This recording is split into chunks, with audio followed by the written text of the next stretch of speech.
think we're on. Good morning. Good morning. Good morning. Good morning. Just making sure we're good in all the places. All the places. Good morning. Good morning. I am Jackie Glass, Mama, Navy vet, certified doing the legislator for the House of Delegates, 89th District, soon to be the 93rd District. I gotta quit. I'm trying to get myself in the habit of uh, saying the new district as it has changed. Guten Morgen to all of you this morning. What a lovely Thursday it is to be here with you for the morning dew for certified doers just like you and you and you and you and you, because that's what we do. We get up and we get at it. Good morning, spirit in one. Okay, I love it. Good morning, good morning, good morning. Well, for those of you who are joining us for the first time, what we do here for the morning dew is one, we get up and get at it, right? I don't care if your get up and get at it is at 12 p.m. or 7 p.m. This lives for you. This is a time where you, the public, the constituents, whomever you are, this is really your time. You can ask questions, you can make comments, whatever it is that you would like to do, you can have that here. I will keep you updated and posted on the latest things, and sort of give commentary on what we have going on in the office right now. So we are about 40 days. Maybe I think today. We're about 40 days thereabouts until I actually have to go up to camp. I was going to say go up to Camp Estella. Good morning, Campostella, all the way across that bridge. Listen, I love, respect, and appreciate that you are here. And I've got to ask, how's Beef Keith? Love and respect and appreciate that you're here. I want to take some time to put a couple things on your schedule, to put it on your radar that we're having coming up. To give you guys an idea of what it is that we're going to be doing in the next couple of days, your role and why it all matters, right? Because you all are going to make us better at our jobs. I know this, and you are going to make us do and be better. So educating you know that we foundationally in this office have our 4 pillars: educate, advocate, celebrate, legislate. We do all those things, and we don't worry about that last one until we do those first 3 really well. We educate, advocate, and celebrate. Then we get up and get at it and start then we get up and get at it and start getting to the work. And then maybe people will donate, right? Because they believe in our mission. And we'll talk a little bit about that. And Conrad, sorry, I'm pausing because on Facebook we have Conrad. Have not seen you in a while. Haven't heard from you in a while. So good to see you. I hope that you are well. All right, so let's do this. Some dates I need y'all to put on the calendar. January 6th, Saturday, January 6th. We're going to put that in the ground. Y'all put it in the ground, stake it, put it on your calendar. Saturday, January 6th. I do not have the exact time on me because we just got the location yesterday. We are going to have a pre-session pep rally. Do you hear me? A pre-session pep rally. Do you hear me? Pre-session pep rally. That is where we are going to, what's going to happen is we're going to get live. We're going to get excited. We're going to learn about what's going to be happening over the next 60 days, because next year, for your information, next year is an even year. And in even years, what happens? If you already know, put it in the chat. Put it in chat if you know what happens in even years and why it's 60 days instead of 45 days. I'm going to hold that fact and then give it back to you in a second. We're new pre-session prep rally because we got 60 days long haul for this session, and it's going to be a doozy. 33%. 33, a third of the house is new. Oh, actually over 33% of the house are new. Some people, were formerly in the house, but not, but like these are all new delegates. And it is going to be it's a seismic change when you just imagine if at your job, a third of the people left.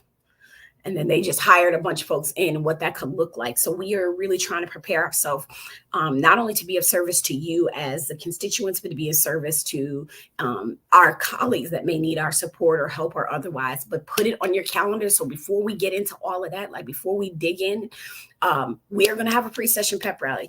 It will be... I'm going to take a walkthrough with the venue. It'll be at AIM.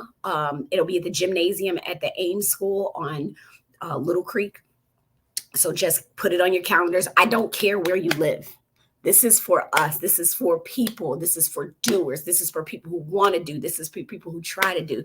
And this is to people who want to know how to do. That's what pre-session pep rally is. Mark your calendars because you need to be there. And I want you to be there. Okay. Secondly, we have creatives on the Capitol. Creatives on the Capitol. So if you know anybody in creative industries, mark your calendar, January 23rd. That is a Tuesday, I believe, January 23rd, 10 o'clock in Richmond, because I'll be in Richmond. Now, for those you don't want to understand how, and did anybody say what happens in the even years? Who said? Did nobody say what happened in the even years? Y'all. We have to know this. I'm going to tell you in a second after creatives on the Capitol. We're bringing forth legislation for AI protections for creatives, as well as trying to get people that are in creative industries to be able to make a livelihood off of their craft, right? If you make clothes, we should treat you as a real small business as such and do the thing. So we have some legislation. Creatives come up to the Capitol, advocate, because sometimes people don't want to put no respect on creativity. My nails, that's a creative economy. I get that done once a month.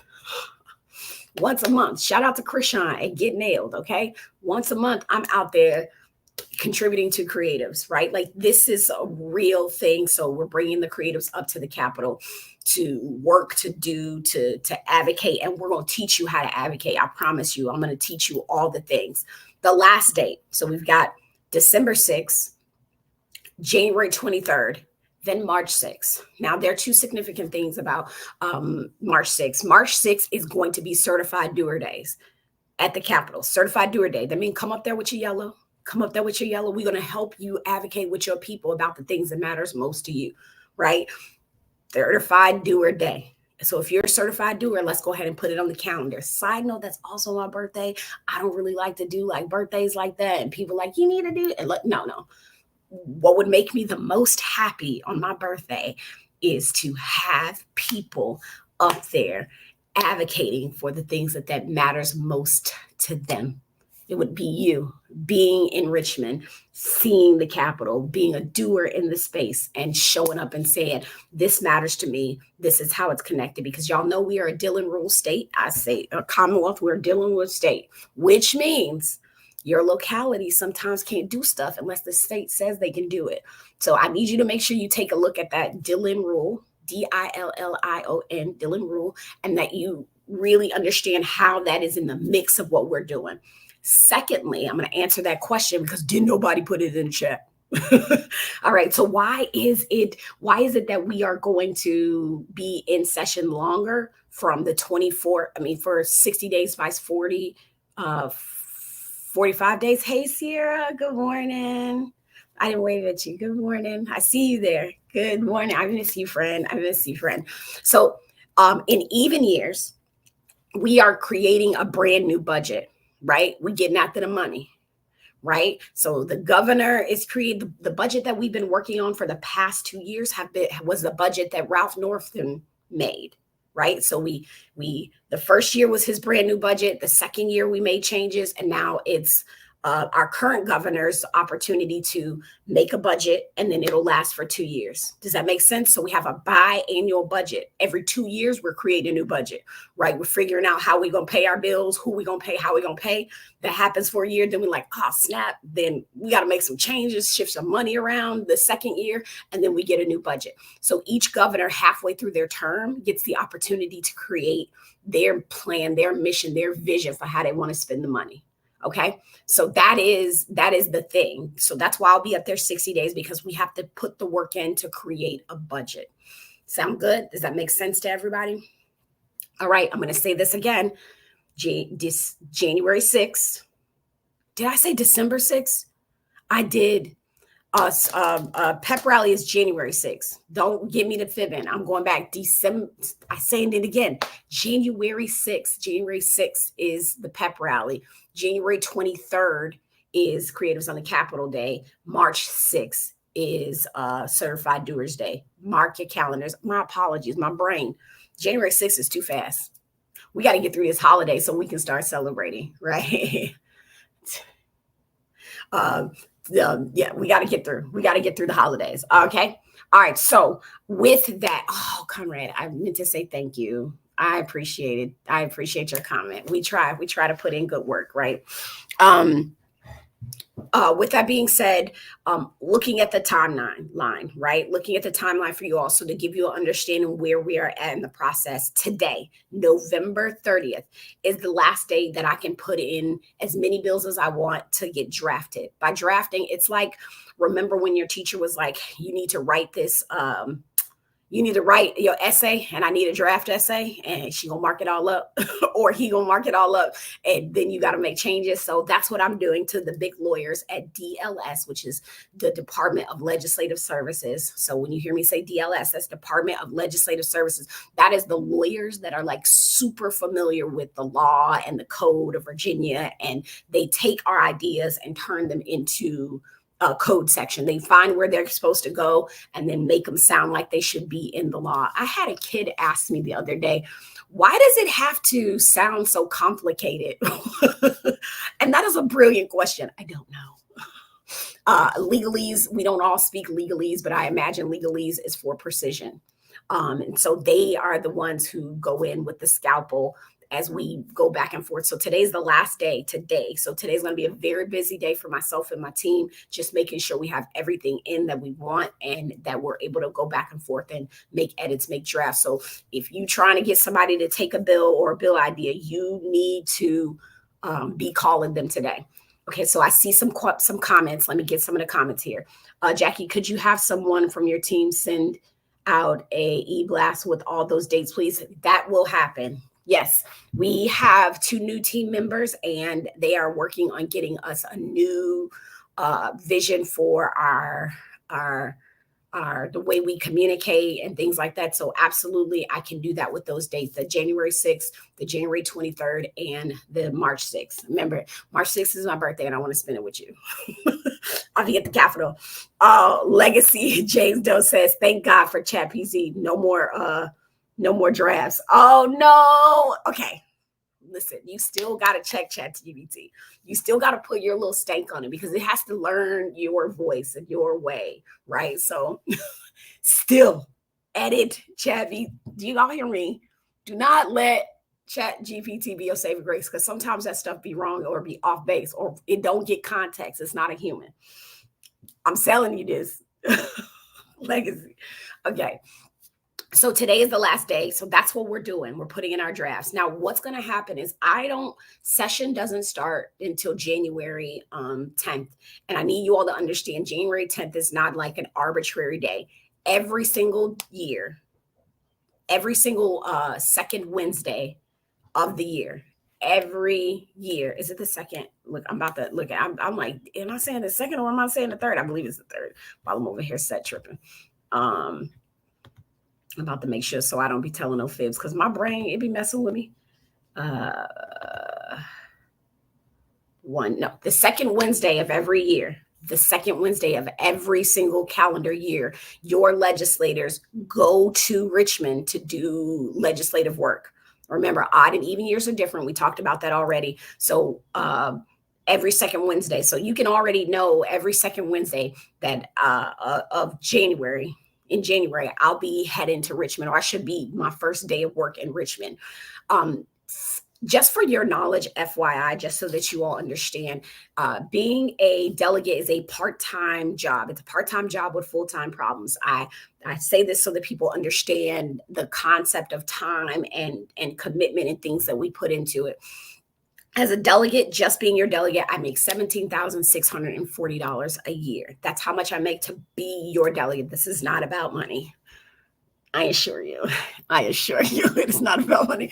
However, we spend over 80% of our time back home in district. So most of my time is spent right here in Norfolk. Right. That's where I'm at. But that 15%, that other 20 um, yeah, I say 85. So that other 15% or so is this big chunk of time that I spend in Richmond, as well as having to go back and forth sometimes to do other things. Like I have commissions and things that we're a part of. So that is how that works. So we're here most of the time. You are so welcome. Zia, you're so welcome. But that's how my time is spent. However, right? So I've been working all summer, all fall to pull the ideas together to do the things so that I can't just put together my plan at the last minute and think that if I start in September, I'll be fully ready to get everything drafted by November and then be ready to go in session. We don't work like that. We have a really solid team. To help get the work done. I'll tell you this, my legislative director told me you need to operate in abundance. Coming from a person, coming from a family and a space where there's a scarcity mindset about, do I have all the things that I need or the basic need? I just want to do the basic needs. No, we need to operate in abundance. So we did hire 2 more full-time employees. And that's why I asked for support, is because that the state provides me with $63,000, I think, a year for as many employees as I want. And I do keep on one full-time person. If you guys have ever interacted with our office, Stephanie, our chief of staff, everything else comes out of campaign funds so that we can be who you all need us to be, so that we can show up in a very meaningful way. So the team, we will all be up in Richmond in January doing the good work. Now, the important piece, you're probably thinking, or let me not say what you're probably thinking. Let me just let you know, we have built a really great legislative agenda, I think, this year. I think you all are going to really, really, help and speak. I'm saying speak the truth. Your legislative director speaks the truth.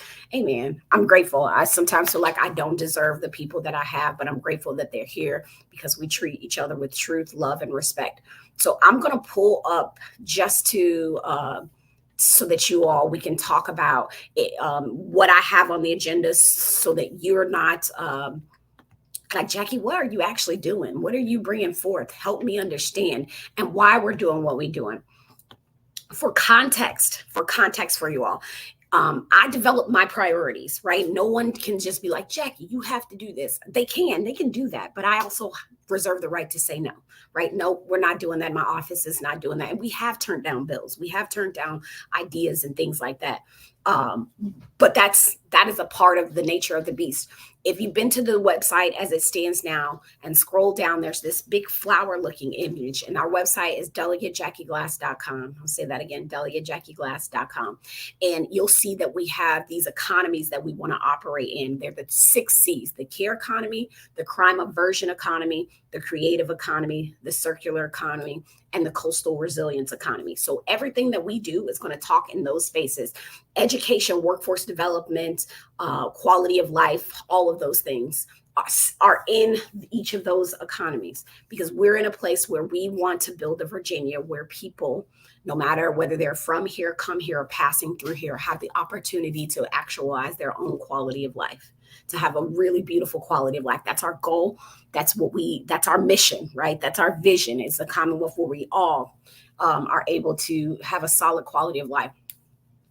We have a couple things, and I'm just going to run through some of the stuff on our agenda. We're going to put out on Monday. For your information, on Monday, I will be releasing this as a document for everyone to see. So you'll be able to, if you're subscribed, that's one thing. Please subscribe to our newsletter. Right? Subscribe to the newsletter so that you can get that information. Make sure so you know. And we'll put something on social too. So we're not going to leave you hanging if you're not a person that like, I don't do email. That's fine. We'll get to you. But I do want to make sure, that if there's a way that you think it's important to communicate with you all, we are working with 5 generations of voters. And that can be very difficult. So between social, we try to mail things sometimes to our more seasoned constituents, our newsletter, our town halls. We try to hit all the wickets to make sure. But if you're like, hey, this is another great way to share information with people, send it our way. I'm always looking for suggestions. All right, so y'all ready? This is going to be a quick rundown. If you have questions, comments, concerns, drop them in the chat. This is time for you, okay? Like, drop them in there. All right. This is your time too. Also, if you have any community events or anything coming up, make sure you drop them in the chat so I can share them before we break off here. All right. All right, so the crime aversion economy, we're looking at having this entity. If you all know, at the state level, there's this organization called the Department of Criminal Justice Services, right? DCJS, Department of Criminal Justice Services. And they do a lot of the oversight of what police departments can do and how things work all across the board for criminal justice. As you might know, we've tried over the past couple of years to get it illegal for folks to use fake documents. We've tried to alter the way that we interrogate youth. And every time we've tried, we've gotten like, hey, I mean, you're right. Your offices, there are valid points here, but we don't think you should draw the line in the sand. And so it became an argument over 2 years, or a conversation rather, over 2 years about who gets to draw that line in the sand. And so we are looking at the department, DCJS, like I just said, the Department of Criminal Justice Services, as a focal point to determine these minimum policies, right? What is the minimum that our agencies, your police agency across the Commonwealth should be able to do these certain things. So using the license plate reader, what is the minimum, right? What is the minimum requirements, and how do they protect that data? How long are they required to hold it? For us, I went into this looking at the encryption side. That's my background. It is like looking at how we hold secret information, right? Like, or proper use of information, right? That's the when you have a top secret clearance, that's all you really, it's not all, but that's a huge part of your job, is how you conduct yourself with information. So we want them to put minimum policies, right? Minimum policies for how they use the license plate readers, specifically any video technology. We need that. We want them to develop policies for generative AI, meaning as we bring these new I understand. Sierra said those policies were no-brainers and righteous. I agree. I agree with you. I agree. That's on Instagram, guys, over here. That she's like, this is a minimum. It is. It should be. So when departments start using generative AI. So let's say that they go in and they start asking all these systems to develop a pattern for this particular criminal, and when's the likely time that I know this sounds like the Minority Report, but yeah, we're getting there. That we have to have procedures for how we use AI that creates new things and is learning things at the same time. Because what I don't want to see happen is someone else gets in a situation and you're like, what in the world? And the police were like, we're sorry, the AI made a mistake.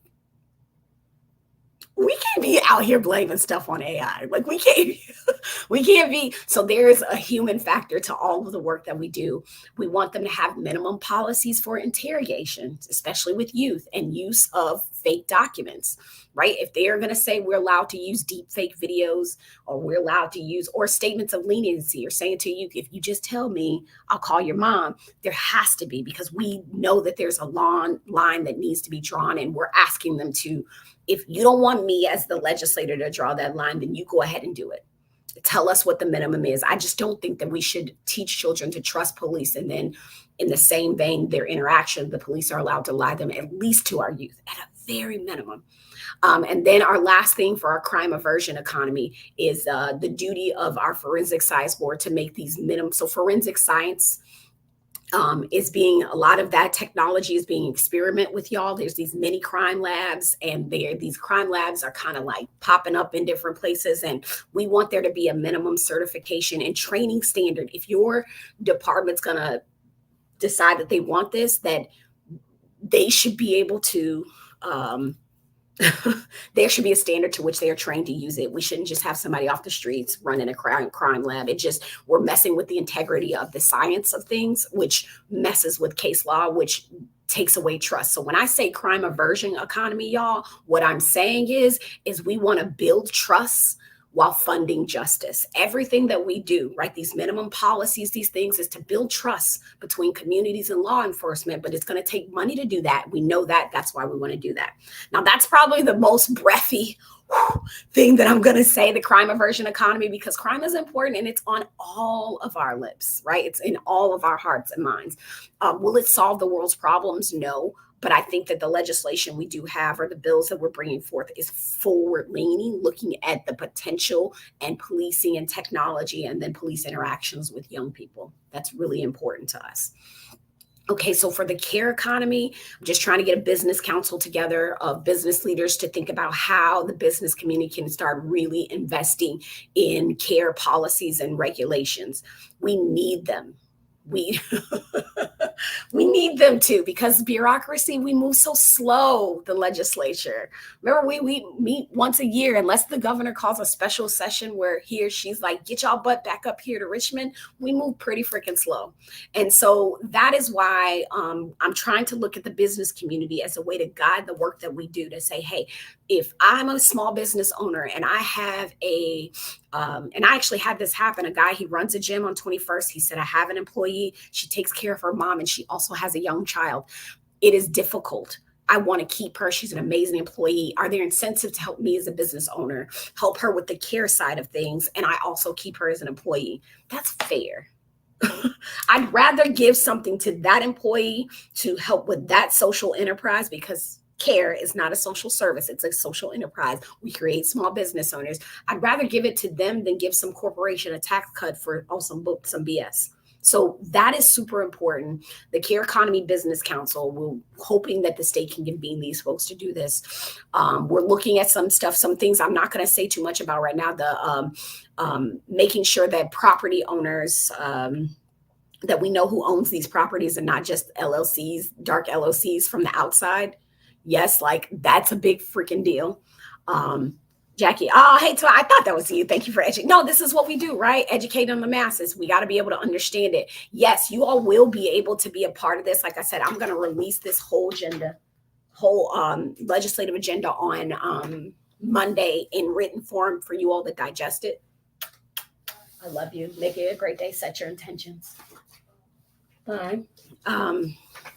For you all to be able to figure out if there's anything that you want to connect to, that you think, yeah, this is really something that I care about, I'd love to be a part, then that's what we're going to do there. Does that make sense? So then we had to wear these LLCs are buying up homes, and then that home may be substandard, or there may be things happening and we don't know who to hold accountable. And a large fraction of those LLCs are out of state. So we're trying to do some work to make sure that you're able to know and contact who owns that property. The second thing is housing authorities are going to be a thing. I don't know if y'all know, my first year in session, the NRHA, so that's the Navy Housing Authority, had this other entity that wasn't investing. So we put some things in place to make them come to the table and talk about why is it that you're investing, have this private equity place or private firm that's investing all these places and not in which the city that you convene. So I have this thing about making housing authorities better. And I don't think places should have housing authorities if they're not going to fund them to be a solution. Do you understand? I think housing authorities are super important. Super important. Super important when they are operational and functioning and leading people off into successful spaces and places. And we had an incident last year, and it sticks with me. No, I'm not gonna put anybody in the video today, but thank you for asking. We can set something up if you got something. This has stuck on my heart for quite a bit of time. We had a young woman who asked the housing authority to fix her door. The lock to her door was not fixed. Over a long period of time, someone ended up coming into her home and killing her. Her child found her. These are types of things that because she lived in public housing doesn't mean she deserves substandard care and a quality of home. Like, that's not cool. And because she lived in public housing, there's not much you can do to those homes unless you can't. They have a maintenance fee. It's not like she could have just changed. If she could have just changed the locks herself, I imagine with her children or her child there, that she would have changed locks herself, but she was not allowed to do that. And so I think that when those things happen and the housing authority is negligent and substandard, then you should be able to, her family should be able to hold them accountable. And so we want to amend the landlord tenant law that allows cause of action, meaning they can sue for a result of a failure that to provide safe living conditions in housing authority owned properties, and provides or provides security or actively enforces trespassing restrictions. That has to be done. I don't, um, sorry, it is, I just could not imagine being in that space and place of having someone fail you so systematically, or your loved one who is in a situation. I don't know what her situation was, but she was there and she had it just shouldn't happen, right? And I think somebody needs to be held accountable, and we shouldn't be, oh, well, it's the housing authority, it's nothing you can do about it. I mean, that's what we used to say about the VA, and we're trying to get people to do better and do right by folks. I'm going a little over, y'all, because I want to get this through. I'm about 5 minutes over. If you give me 5 more minutes, I'll go through the rest of the legislative agenda, copy back those dates that we have, and then get going, right? We'll get going because next week is our last live, right? I'm going to take the rest of the year off on the lives. We'll start back up at the tops just so that you know. Of course, we have the creative economy, right? The creative economy grant. We are looking at the grant that will fund creative entrepreneurs, independent content creators, everything from clothing, robotics, physical goods, taxidermy, whatever. We're trying to get creatives to be invested in the same way we invest in tech, the same way we invest in agriculture, because you all are pushing us. So we're asking, it's called the VEDP, the Virginia Economic Development Partnership. It's like our state's economic development department. That's what it is. It's so everyone has one. Norfolk has one. Chesapeake has one, Suffolk has one, all these different places has one, and the state has one as well. And we just want them to invest in a meaningful way. We also want to make sure that as AI grows, and let's say a second build for the creative economy, let's say like your barber, right? My barber. Shout out to Girl That Fades, keeps me right. So let's say my barber created a robot that has AI in it, that she can program what kind of haircut I want and have that robot give me a haircut. I'm saying this because it's not far-fetched, y'all. Like, don't look at me like I'm crazy, because it's not far-fetched. So what'll happen is that we're saying that the Department of DPOR, and I'm sorry, I don't know why DPOR's acronym is failing me. I'm like looking at occupational regulation.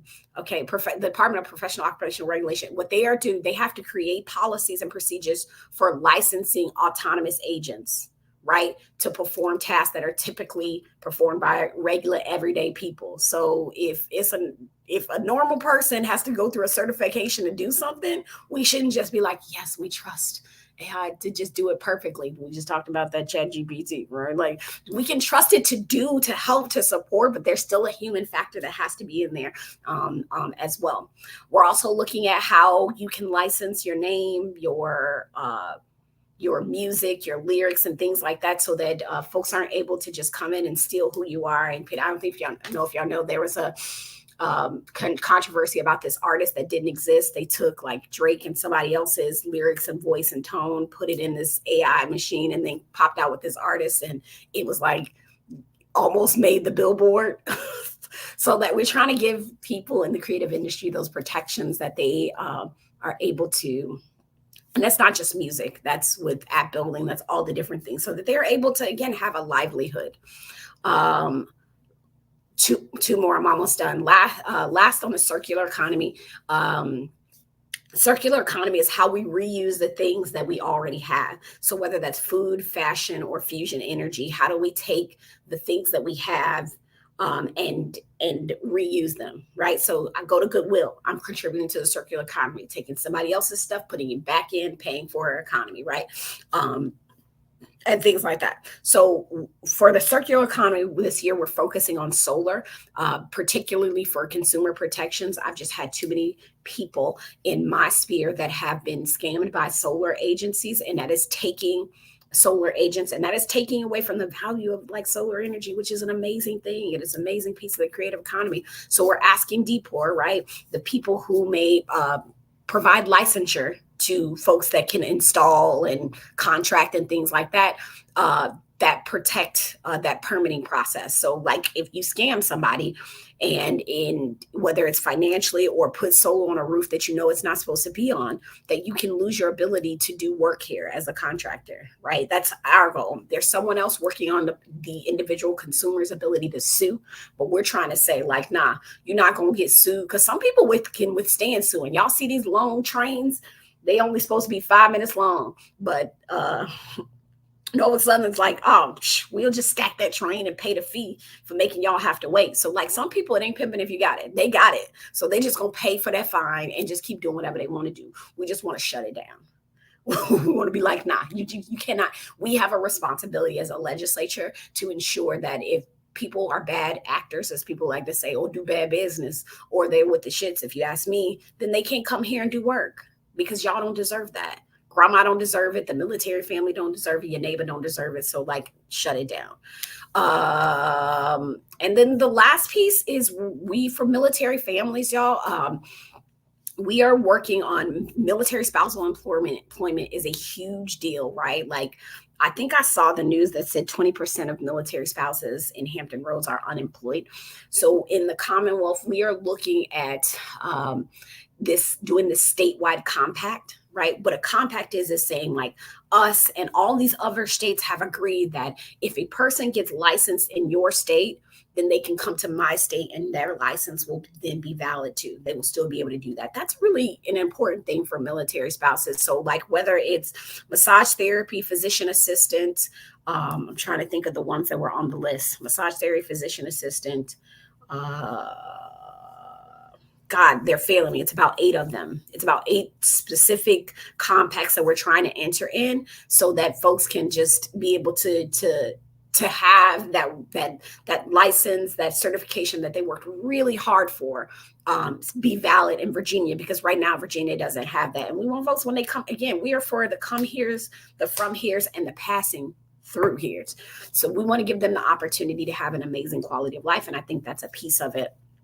And then we're just doing some data work. Y'all know I'm a nerd like that. Like I want to know, tell me how the systems work. So we're trying to get all of these entities in the state government to be able to talk to each other to provide better veteran services, right? So if I got a person that is a veteran that is in the Department of Corrections because they got locked up for whatever, that not only will the DOC, the Department of Correction, isn't the only entity in the state that knows that that person's a veteran, that Veterans Affairs will know, Social Service will know, all these other people will know, to give them a sort of, be able to have a whole story of that person and to be able to support them as they go on their way. That same thing goes if somebody's in social services and then Department of Veteran Services doesn't even know they exist. We're trying to get a hard count so that we can move forward.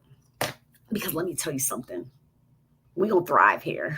We're going to do the things that thrive up in Virginia. That's it. That's all. So that is for the most part.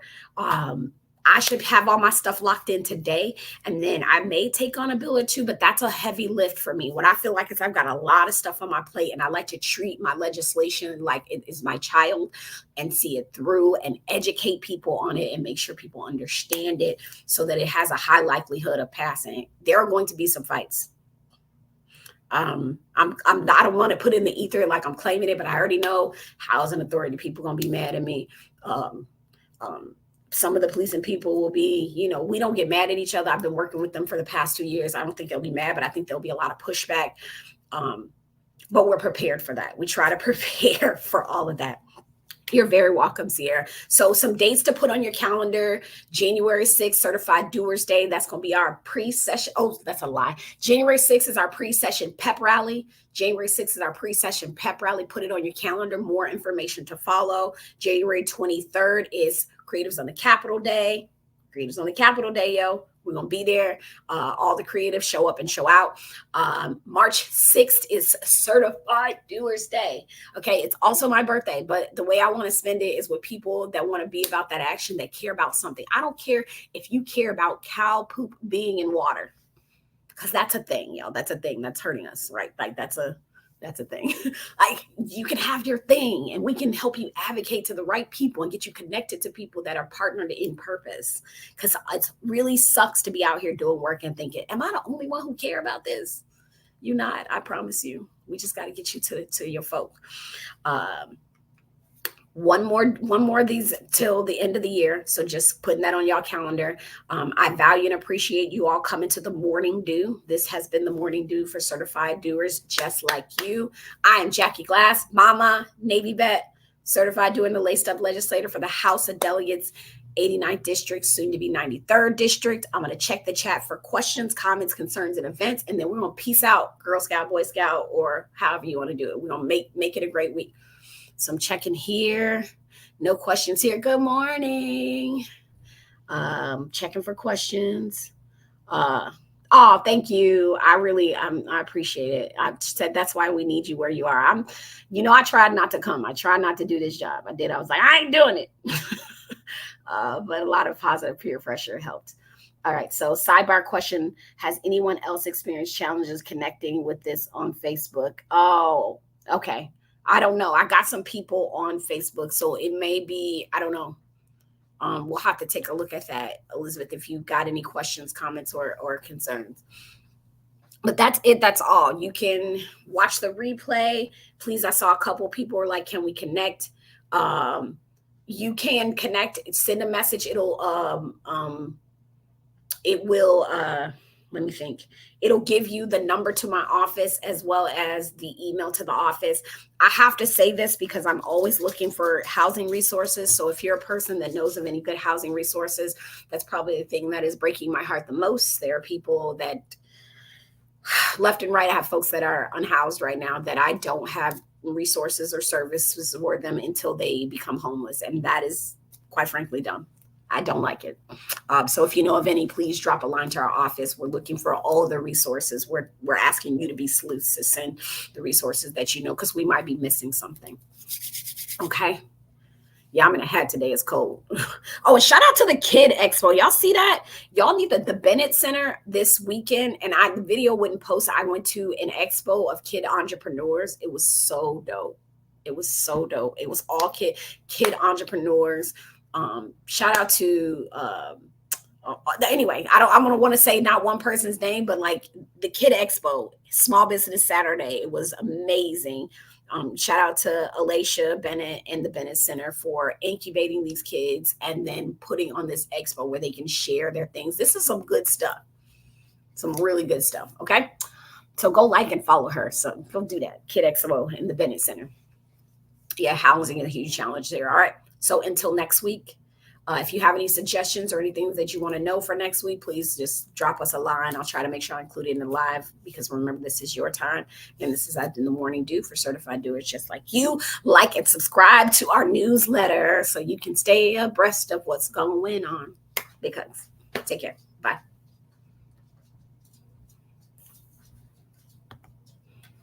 See y'all.